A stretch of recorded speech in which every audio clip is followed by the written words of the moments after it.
Riavako malala ho amin'ny Tompo, ho aminareo anie ny fahasoavana sy ny fiadanana avy amin'Andriamanitra Ray sy Jesoa Kristy Tompontsika. Amen. Voafidy ho fanombohan-kase. Voafidy ho fanombohan-kase, zany no asongady mofinainantsika anio ao amin'ny bokin'ny Hagai toko 2, ny 20 hatramin'ny 7:20.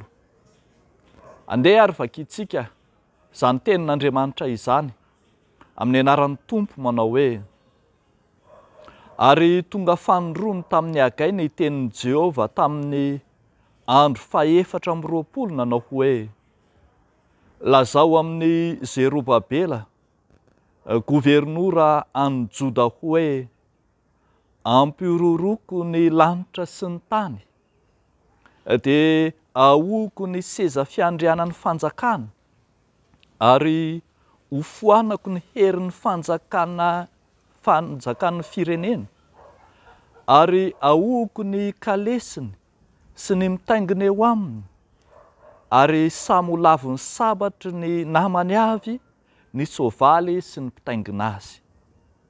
Ary amin'izany andro zany, hoy Jehova Tompony maro, dia ho raisiko ianao ry Zerobabela mpanompoko, zanaky Sealtela, ho Jehova, ka ataoko toy ny fanombohan-kase ianao, fa efa nifidy ianao aho, ho Jehova Tompony maro. Ray masino, manamasinana anay amin'ny fahamarinana, ny teninao no fahamarinana.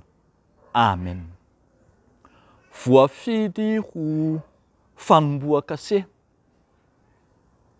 I Hagai mpaminany, lay mpaminany tao aorianan'ny fahababoana, raha marina mpaminany nandalo fotoana vitsivitsy monja tao anatina fotoana voafetra, fa nandritra ny 4 bolana monja no nahampaminany any Hagai. Dia indro miteny amin'ny Zerobabela, taranaky Davida, ny amin'ny ifidianan'Andriamanitra azy ho fanombohan-kase. Raha marina ry havana, ny faminaniany Hagai mpaminany dia miresaka betsaka ny fampirisihana ny vahoaka, ny toko omena ny jiosy, ny amin'ny fanarenana indray ny tempoly izay rava tao aorianan'ny fahababoana ary tao aorianan'ny fiatony rehefa nosakana ny Samaritana. Ity faminaniana ity no maneho miharihary ny voafidy manokana any Zerobabela. Nofidiana fa ho fanombohan-kase izy. Ny hevitry ny hoe fanombohan-kase dia milaza fa manamafy ny fanekeny Andriamanitra amin'ny voafidy vita fanekena ny vahoaka jiosy sy ny fanarenana ny tempoly izay antoko ny fahalavorariany ny fiainana ara-panahy reto olom-boafidy reto.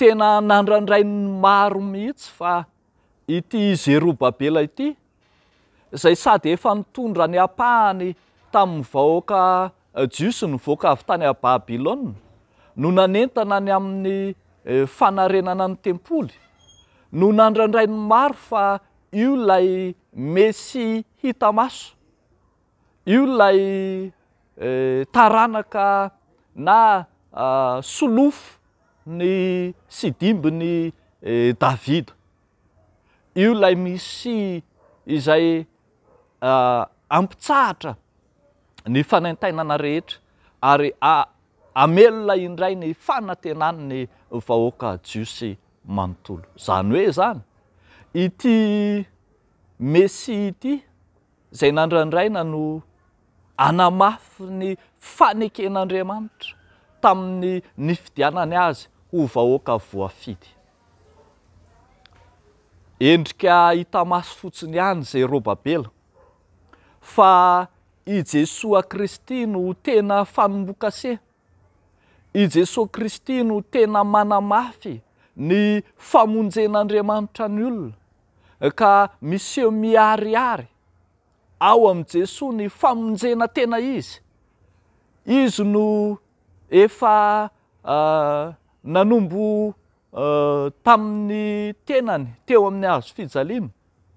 Raha miresaka manko tsika hoe fanombokase, fomba tranainy atao hanamarinana fahefana zany, ary natao tamin'ny endrika maro.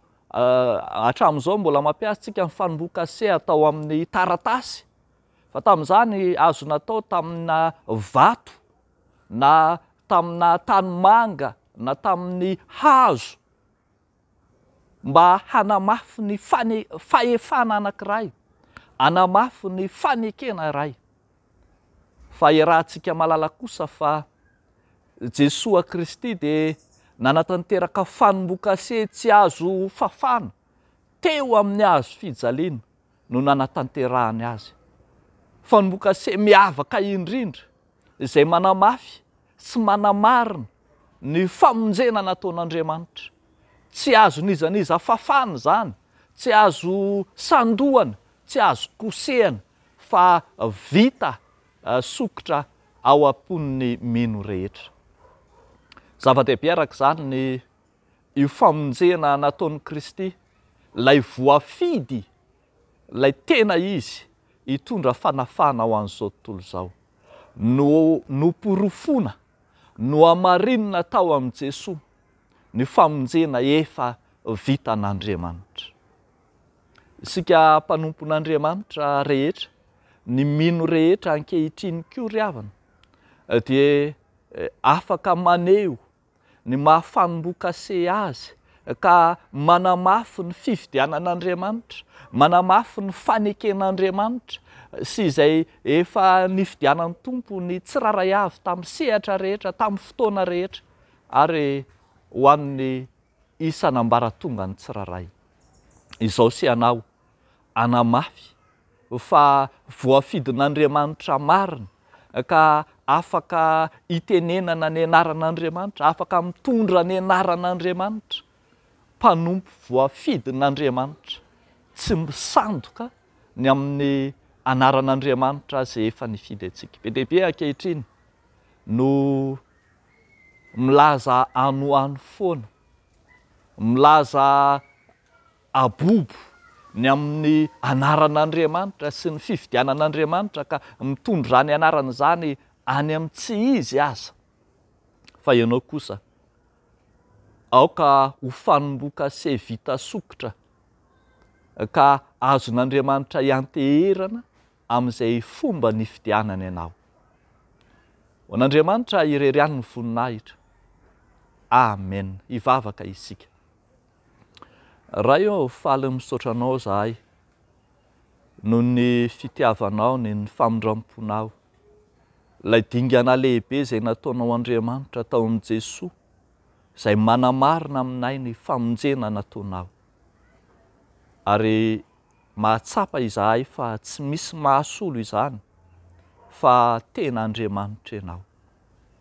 Ankehitriny izay mametraka eo ambany fahasoavanao ny fiainam-pononay, ny fanomponay, ny amin'izay efa nifidiananao anay, ny fanekena izay efa nataonay teo anatrehanao, mba ho marina sy ho azo antoka mandrakariva, ka ho tahinao Andriamanitra ahefa asa be sy asa maro amin'ny anaranao.